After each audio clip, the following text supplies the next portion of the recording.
would you like to know how chocolate affects the brain? Well, to know about that, you have to know what part of the brain chocolate affects.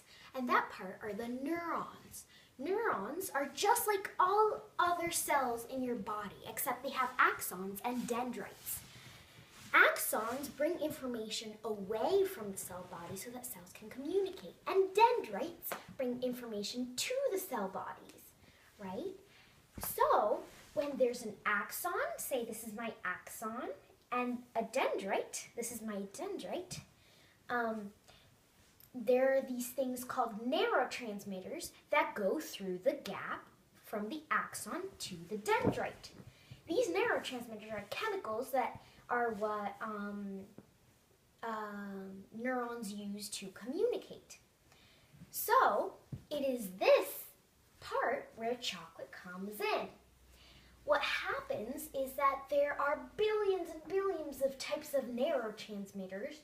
So there's happy neurotransmitters, which means they make you happy.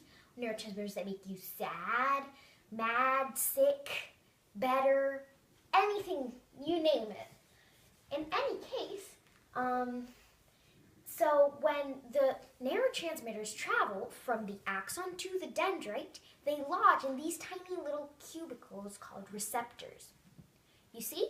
So say this is the receptor for the neurotransmitters that make you happy. And here comes the neurotransmitter. It's going to go into the dendrite. But then it doesn't fit because this is a neurotransmitter that makes you sad. And this is a receptor that makes you happy. So they don't fit, right? So there's receptors for every single type of neurotransmitter.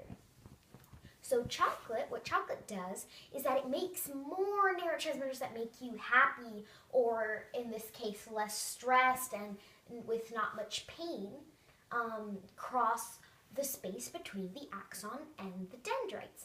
So it goes like a chain reaction, all from neuron to neuron to neuron to neuron to neuron, all around your brain.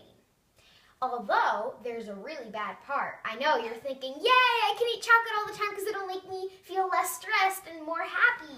Well, the bad part is, you know, chocolate, cocoa, from the cocoa bean, which is what chocolate actually comes from, is actually pretty bitter.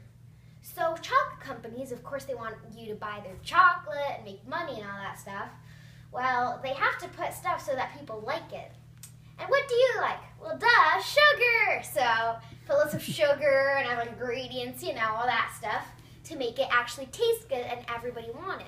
The only problem with putting sugar and all that stuff in it is that it makes the effects of being happy and less stressed and with less pain minimal. So it's not as good for you. It has lots of bad things I can name here. But then there's the good part again, and that is that there are some organic chocolates that do actually have these good things. And there are some brands in this picture of those pretty good chocolates that aren't as bad as all the other chocolates. That's all you have to know. So what was your hypothesis? My hypothesis was that chocolate would be good for you.